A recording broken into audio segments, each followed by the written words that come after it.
Bonjour.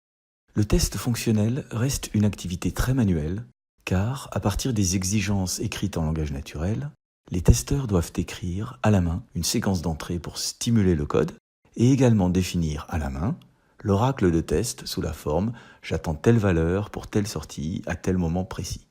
Comment, avec Stimulus, vérifier automatiquement que le code est conforme à sa spécification et réduire drastiquement tout ce travail manuel. Reprenons les exigences pour des phares avec un mode automatique. On a créé un environnement de test avec un bloc diagramme. On y voit les exigences du contrôleur de phare, un premier use case générant l'entrée Light Intensity. On choisit d'utiliser un scénario qui fait osciller la lumière entre 75 et 55%. Un second use case générant la position du switch. Afin d'observer le comportement du système en mode automatique, on fige la position du switch en mode auto avec le scénario de test Force Auto que l'on utilise avec un simple drag and drop.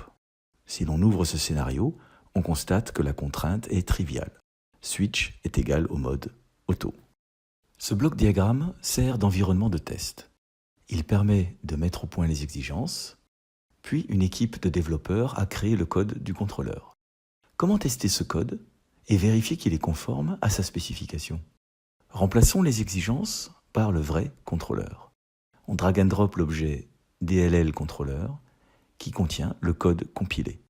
On pourrait aussi y mettre un FMU, par exemple généré par Simulink. On crée un paragraphe, appelons-le spécification. On y drag and drop les exigences que le code doit respecter et on les met en mode observeur. Testons le code. Faisons 150 pas. L'observateur est vert, le code semble respecter les exigences.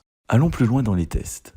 On va donner davantage de liberté à Stimulus avec le use case Stable Sometime qui change la valeur du switch toutes les 3 secondes.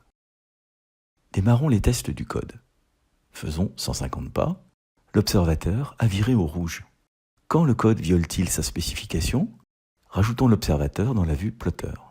On voit le moment où le code n'est pas conforme à ses exigences. Quelle exigence a été violée ? Ouvrons l'observateur. Voici l'exigence que le code n'a pas respectée. En effet, au moment de l'erreur, on a la situation suivante.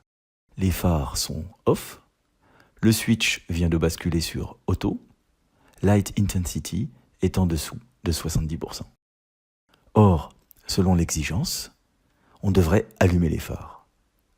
Stimulus a trouvé un bug fonctionnel sans que l'on ait créé le moindre cas de test. Stimulus vous permet d'abord de mettre au point la spécification et ensuite d'automatiser très fortement les tests fonctionnels. Essayez Stimulus.